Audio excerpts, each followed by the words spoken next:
Durant la séance précédente, on a vu Panda, pour faire un ensemble de traitements. On va continuer dans ce SIAS pour l'exploration d'autres bibliothèques en Python. Et parmi ces bibliothèques, il y a Matplotlib et Seaborn qui peuvent être utilisés pour faire de la visualisation. Donc ces deux outils sont incontournables aussi en Python. Matplotlib qui peut permettre d'avoir des visualisations très personnalisées et Seaborn si on veut aller beaucoup plus loin sur des visualisations qui sont plus utilisées et avec moins de code. Donc, dans cette séance, on va essayer d'introduire Matplotlib et Seaborn et enfin de proposer un exercice qui peut être appliqué sur un jeu de données qui s'appelle Penguin. Donc, essayons de voir rapidement Matplotlib, c'est quoi exactement? C'est une bibliothèque très complète et populaire pour créer des visualisations en Python. Elle permet de générer des graphiques statiques, animés et interactifs, que ce soit pour des courbes simples ou des visualisations 3D. Donc, Matplotlib permet de personnaliser chaque détail des graphiques qui sont créés. Donc, pour l'utiliser, comme avec NumPy et Panda, là, on va faire pipe install matplotlib. Donc, c'est déjà installé sur Colab, donc ils n'exécutent pas cette cellule. Comment on peut faire pour l'importer? Dans Matplotlib, il y a un module qui nous intéresse, qui s'appelle PyPlot, donc qui est spécialisé sur la visualisation. Donc, on va faire import matplotlib.pyplot as plt. Donc, as plt pour dire qu'on va renommer ce qu'on vient d'importer. On importe NumPy et Panda parce qu'on a besoin de NumPy pour générer des données de test. Et Panda aussi si on a des jeux de données structurés à charger, que ce soit des données qui sont dans des fichiers CSV ou bien des fichiers Excel. Donc, on peut exécuter la cellule. Là, on vient d'importer. Là, on a créé un ensemble de données. Donc, X d'abord.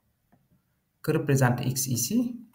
Donc, on génère X donc, qui est représenté ici avec le linspace de NumPy, np.linspace. On va générer 100 points, donc 100 éléments qui seront compris entre 0 et 10. Donc, des valeurs comprises entre 0 et 10. C'est ça notre X. Pour le Y, on applique juste une transformation sur le X avec le sinus, donc avec la fonction sinus. Donc, np.sin x data. Donc, après, on génère data, donc qui est juste 100 éléments, donc qui suivent une distribution normale, donc avec le rang n qu'on avait vu avec NumPy. On peut définir le size, donc ça c'est plus pour la personnalisation des graphiques qu'on va créer. On peut définir le label, voilà, ABC par exemple, on va le voir plus loin. On peut définir le Z data, donc si on veut faire de la visualisation en 3D, on a notre X, notre Y, on peut rajouter Z, voilà, qui suit une distribution uniforme avec le rand. Et on peut définir aussi price, donc si on veut simuler des données financières en utilisant le cum-sum. Donc là, on a un ensemble de jeux de données qui sont générés, donc on va essayer de faire des visualisations avec ces jeux de données. Donc, l'exemple la plus simple, c'est de créer un line plot. Donc, si on veut créer des graphiques de lignes en Matplotlib, donc on fait plt.plot. Donc, si on fait plot, on est en train de créer des diagrammes en ligne, ou bien des graphiques en ligne. Donc, on donne notre X, donc l'abscisse, on donne aussi l'ordonnée Y. Là, on met title, donc pour donner un titre à notre graphique. On peut mettre X label, donc pour spécifier le nom de l'abscisse. On peut aussi spécifier le nom des ordonnées, Y. On fait plt.show pour voir la figure créée. Donc là, si on regarde bien, on a notre plot et ici une fonction sinus. Voilà, donc parce que c'est Y qui a été sur Y, on avait appliqué np.sin. Donc là, vous voyez l'ensemble des informations qui apparaissent, que ce soit le titre, le nom des abscisses et le nom des ordonnées avec Y. On peut faire la même chose si notre objectif c'est de créer des diagrammes de dispersion, notamment avec le scatter plot. Donc on va remplacer le plot de l'exemple précédent par un scatter uniquement. Donc il n'y a rien qui change.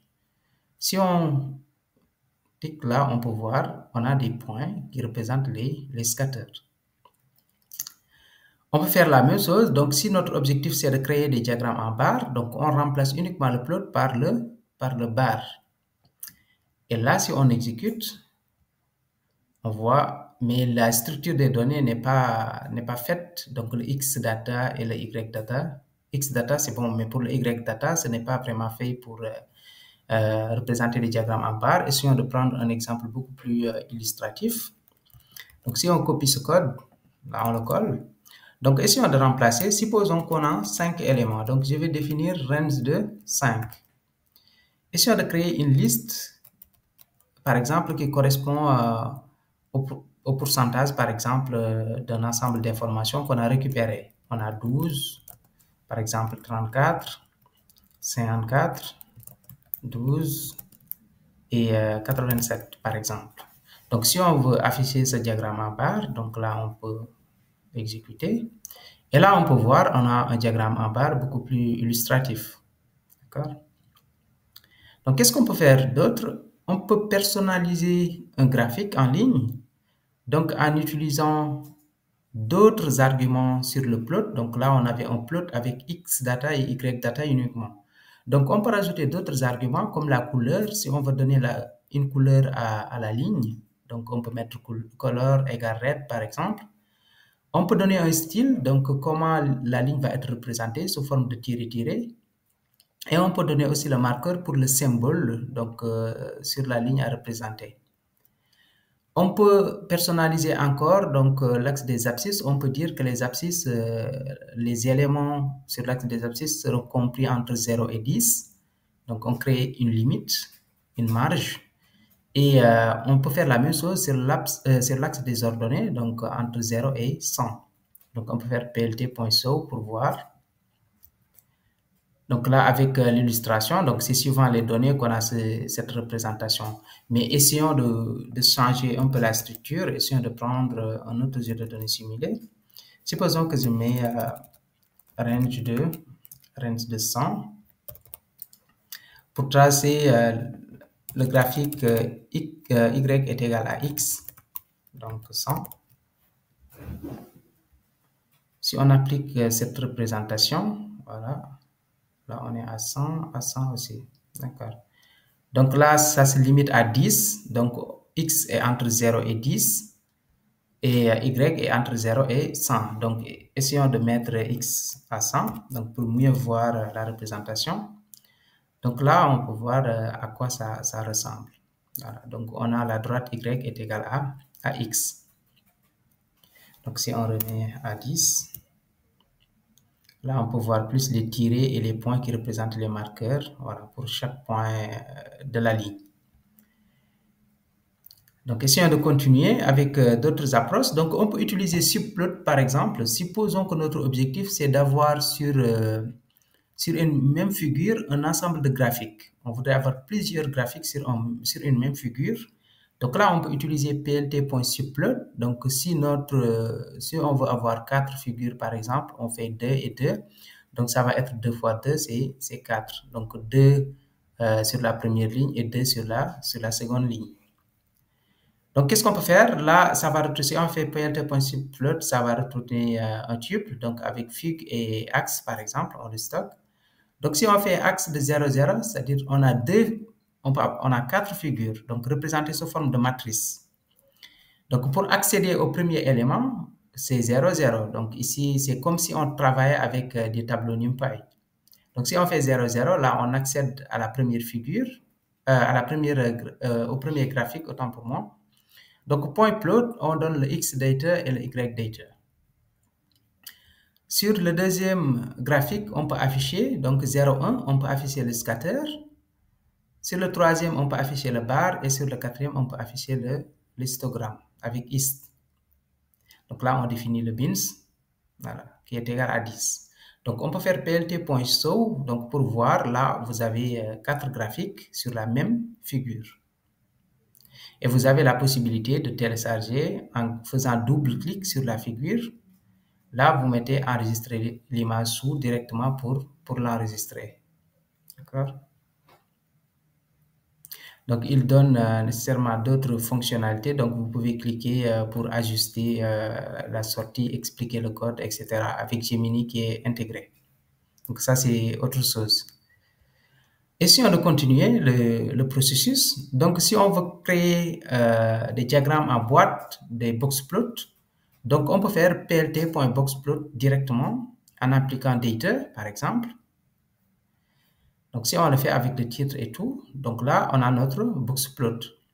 Donc, on peut voir la médiane ici et on peut voir les valeurs extrêmes sur le jet de données qu'on vient de créer. On peut faire d'autres explorations. Donc, on peut créer des pailles, donc des graphiques circulaires ou camembert. Donc, avec le size qui était défini, donc tout en haut, là, on peut retourner pour voir le size, ça ressemblait à quoi. Donc là, on avait défini le size ici, 15, 30, 45 et 10, d'accord, pour que ça représente les pourcentages. On peut revenir là. Donc là, on a les labels qui sont définis et AutoPCT pour formater en fait la sortie, donc avec une représentation sous forme de pourcentage ici. Donc si on exécute cette cellule, donc là, qu'est-ce qu'on a? Donc on a 30%, donc B avec le label, ça correspond à quoi? On a A, c'est 15%, D, c'est 10%, C, c'est 45%. D'accord? Donc, on peut utiliser Panda, par exemple, pour générer des valeurs, donc visualisation d'une série temporelle, pour générer des valeurs avec Panda, avec DataRange. Et après, on peut générer aussi des valeurs value np random.rand avec .rand n avec NumPy. On peut faire cette représentation donc avec des séries temporelles. On peut faire la visualisation correspondante. Donc là, vous voyez, on a une série qui est affichée ici. Et sur l'axe des abscisses, on a les dates donc, qui sont générées ici avec Panda, des range, donc période qui est égale à 100. On part de 2022. Et pour NumPy, c'est ce qui correspond aux values, donc les valeurs correspondantes à chaque date. On peut faire la visualisation sous 3D, donc sur 3 dimensions, en utilisant le X, le Y et le Z qu'on avait généré tout en haut. Et dans ce cas, qu'est-ce qu'on va faire? On va d'abord faire plt.figure, donc on récupère la figure, donc la sortie. Avant ça, on utilise tout simplement, on importe Axis 3D pour dire qu'on est en train de faire de la visualisation en 3D. On récupère plt.figure et après, on va appliquer fig.addSubplot, par exemple, pour dire on a une projection en 3 dimensions. Donc, avec ce axe qu'on vient de créer là, on peut lui donner axe.scatter, on lui donne les 3 variables. Donc, si on exécute, là, on peut voir qu'on a une figure en 3D. Si vous êtes sur un terminal, vous pouvez faire défiler la figure, tourner, voilà, le voir dans des angles différents. Mais sur Colab, c'est statique, donc cela ne change pas. Donc, on peut avoir des graphiques interactifs en utilisant IPy with Gates. Donc, qu'est-ce qu'on va faire avec ces graphiques interactifs? Donc, on va utiliser les décorateurs. Donc, ça va représenter un décorateur. Donc, on fait @interact. Donc, pour comprendre mieux les décorateurs, il faut aller sur le cours sur les décorateurs. Donc, j'ai bien introduit. Donc, on peut définir une fonction qui s'appelle plotData. On lui donne des couleurs, donc red, blue et green. Notre objectif, c'est de faire un scatter. Et si l'utilisateur choisit, c'est l'utilisateur qui va choisir la couleur du scatter qu'il veut. Donc, avec color, c'est égal à color ici. Donc, si on exécute ça, donc on a un menu déroulant. Donc là, par défaut, c'est red, donc c'est rouge. Donc, si on change le red en blue, donc on change la couleur de notre scatter. On peut changer aussi green. Voilà, là, on change encore la couleur de notre scatter. Donc, c'est des graphiques interactifs qui sont très intéressants à tester. Donc, suivant votre objectif, vous pouvez modifier le menu ou bien prendre d'autres paramètres. C'était ça l'essentiel à retenir sur Matplotlib. Maintenant, essayons d'explorer en profondeur Seaborn avec moins de code pour faire des visualisations beaucoup plus intéressantes.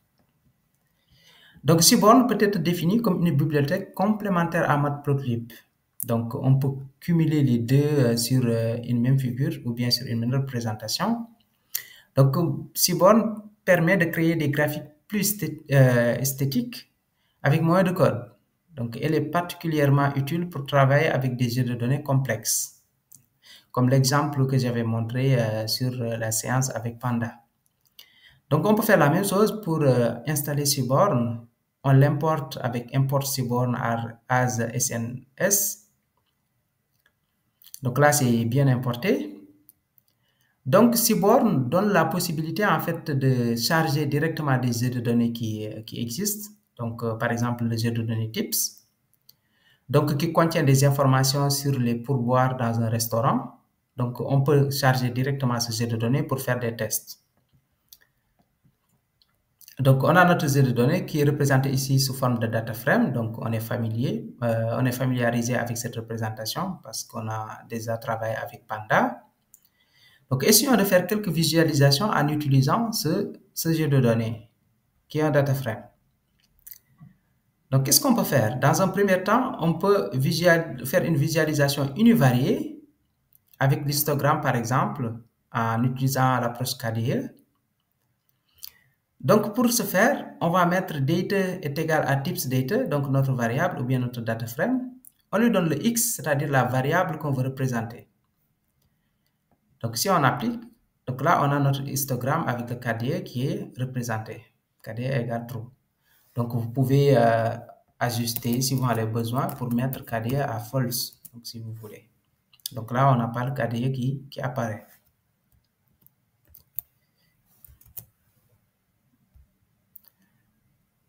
Donc, on peut faire la visualisation bivariée, donc visualisation entre deux variables sous forme de nuage de points. Donc, on met toujours avec Seaborn, il faut mettre le jeu de données, donc le data frame. On met le X ici qui représente l'abscisse, le Y qui représente l'ordonnée, le who qui représente, c'est-à-dire va correspondre à définir un peu la couleur qui va être utilisée. Donc, suivant cette catégorie, la représentation va être coloriée de manière différente. Donc, ici, on va faire un scatter plot. Voilà. Donc, si on affiche, qu'est-ce qu'on a? On a le who, qui est le sexe, donc mâle et femelle. Et suivant mâle et femelle, il y a deux couleurs. Donc, il y a deux couleurs. La première, c'est mâle et la deuxième, c'est femelle. Donc, bleu, ici, qui représente le mâle. Donc, si on regarde bien, on a la visualisation de notre scatter. Donc, sur les abscisses, il y a total bill et sur les ordonnées, il y a type, comme on a défini ici. Total bill sur les abscisses et type sur les ordonnées. Et là, on l'a fait avec moins de code. Donc, ça prendrait beaucoup plus de code en utilisant Matplotlib. Donc, qu'est-ce qu'on peut faire encore? On peut faire la visualisation catégorielle, donc graphique en barre. On utilise la même approche, mais à la place de scatter plot, on remplace par bar plot. Donc, si on utilise bar plot, on met le X, ça représente quoi? Donc, les jours, par exemple, day. Y représente le total bill. Et si on veut colorier suivant le temps, donc avec time, donc on peut mettre directement ça. Donc, on a la visualisation des graphiques en barre. Donc, ici, on a deux temps, donc lunch et dinner. Et suivant ça, on a des couleurs qui sont différentes, donc les jours ici et les colonnes. Et cette représentation, elle est un peu équivalente à ce que j'avais montré sur la séance avec Panda. Donc, qu'est-ce qu'on peut faire de plus? On peut afficher les box plots, suivant aussi voilà, le who, donc qui représente le time, suivant cette variable catégorielle. Donc là, on a cette représentation, donc on a le lunch qui est représenté après le dîner. Et on a notre box plot qu'on peut interpréter facilement. Donc, il faut comprendre que le who, c'est égal à time. Il faut prendre une variable catégorielle. C'est ce qui est plus pertinent. Donc, on ne peut pas utiliser une variable numérique pour représenter le who, c'est égal à voilà, cette variable numérique. Donc, il faut prendre des variables catégorielles pour avoir cette interprétation. ou bien avoir une représentation suivant ces catégories. Donc, on peut faire aussi d'autres visualisations, par exemple multivariées. Au lieu d'afficher étape par étape, on peut afficher le tout sur une même figure en utilisant le who est égal à sexe ou bien à ne pas l'utiliser. Donc, ce n'est pas obligatoire, c'est optionnel cet argument. Donc, on peut utiliser perplot et perplot va nous donner tous les graphiques. Donc là, si on regarde bien, on a total bill sur total bill, la première représentation. Après, on a total bill suivant type. Donc, on peut le voir tout en bas. Donc là, on a total bill, type et size. Donc, ça, c'est sur les abscisses. Sur les ordonnées aussi, on a la même chose, total bill, type et size. Donc ici, le premier graphique, c'est total bill et total bill. Après, c'est total bill et type. Il met le scatter. Après, c'est total bill et size, etc. Donc, vous pouvez avoir cette représentation et l'interpréter de manière différente.